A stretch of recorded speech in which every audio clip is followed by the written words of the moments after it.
Bueno, amigas y amigos, 70 años nos separan del levantamiento del gueto de Varsovia. Para muchos, los más jóvenes y los menos advertidos, seguramente es un acontecimiento remoto y ajeno. Para otros, entre los cuales me encuentro, una gesta que percibimos como cercana más allá de la lejanía geográfica, por haber sido contemporáneos con ella, como lo fuimos también con los desgarradores sucesos de la Guerra Civil Española.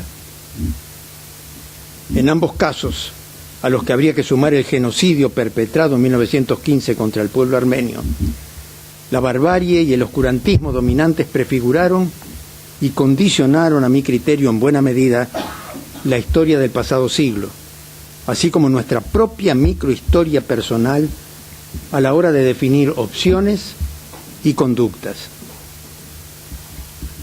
Son innumerables, sin duda, las discriminaciones y persecuciones a las que se vio sometida la comunidad judía en el correr de los siglos. Pero nunca fue tan fría y meticulosamente programado un plan de aniquilamiento masivo, como el que puso en marcha el nacionalsocialismo. Y para ese macabro propósito, se decidió que Varsovia se convirtiera en siniestro laboratorio de ensayo y de prueba. El gueto se constituyó en ciudad dentro de la ciudad, ciudad hacinada y carenciada, posteriormente amurallada y militarmente agredida, para ser finalmente arrasada y su población diezmada por el hambre, por la enfermedad, por el enfrentamiento bélico, por los fusilamientos y por las deportaciones que conducirían al campo de concentración o directamente al exterminio en Treblinka. Es por ello que tan profundamente significativo resulta el coraje y la tenacidad con que en tan precarias condiciones diversos grupos procuraron, mediante variadas acciones, mantener en alto la moral y atender las necesidades básicas de los más desvalidos y los más carenciados. Y más aún sorprende y admira la valentía de los integrantes de las organizaciones que enfrentaron con las armas la agresión militar alemana, pagando con sus propias vidas su gesto heroico. Fue precisamente en tales circunstancias que Mordejai Anilevich se erigió como figura emblemática.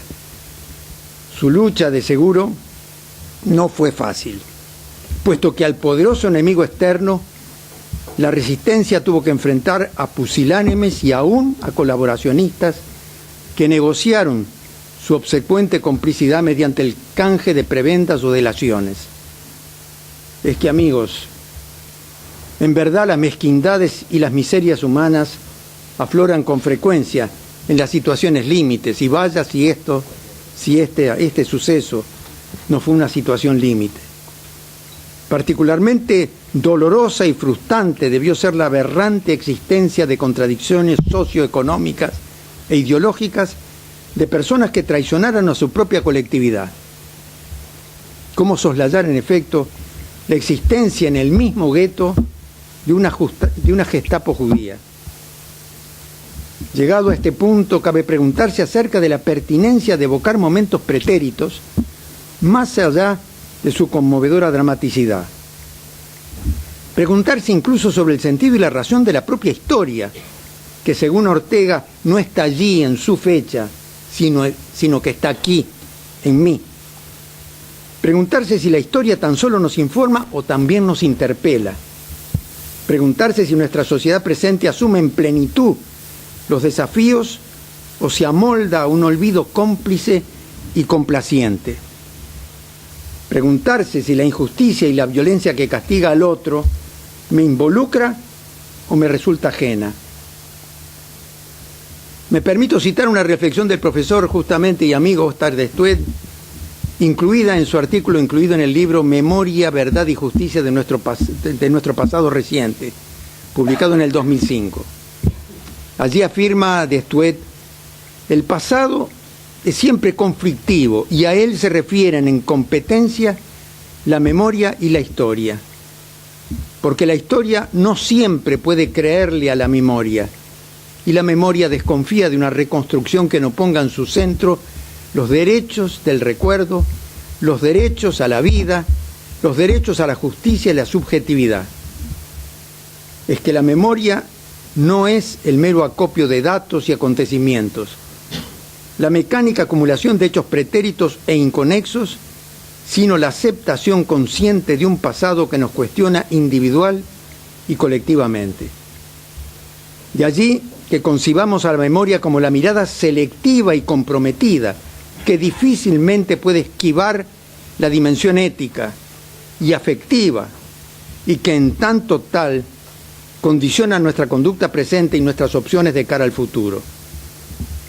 Opciones responsables que nos impulsan a actuar sin amnesias ni anestesias para callar las malas conciencias, para poder actuar, tal como lo afirmaba el entrañable Perico Pérez Aguirre, sin verdad secuestrada ni memoria prohibida.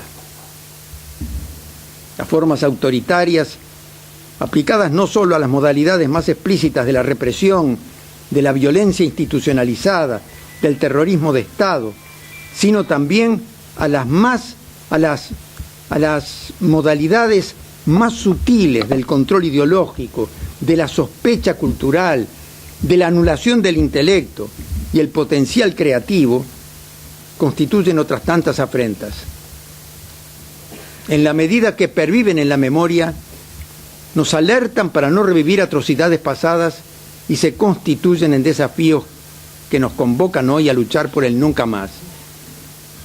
Nunca más a la intolerancia y a la represión, nunca más al desprecio de la persona y de sus ideas, nunca más sustituir la apuesta a la vida por el horror del holocausto, del exterminio, de la intolerancia y de la exclusión. En nuestro país, las cicatrices aún lastiman la conciencia social contemporánea. No han terminado de cerrarse. Quizá no lo hagan nunca. No por ello debemos concluir que la mirada memoriosa es una mera apelación a un tiempo inmovilizado y concluido, a un férreo anclarse en el pasado. Es más, constituye una auténtica oportunidad de construir día a día una convivencia más tolerante, más plural, más respetuosa de la diversidad, de las variadas apuestas y perfiles que componen nuestra vida cotidiana. Es por todo ello, amigos, que mucho agradezco a la Organización Sionista del Uruguay y a la Casa de la Cultura Mordejai Anilevich por esta invitación a participar en el evento que nos convoca y haber tenido el privilegio, obviamente, de compartir esta mesa con estos buenos amigos y estos prestigiosos ciudadanos. Un gusto.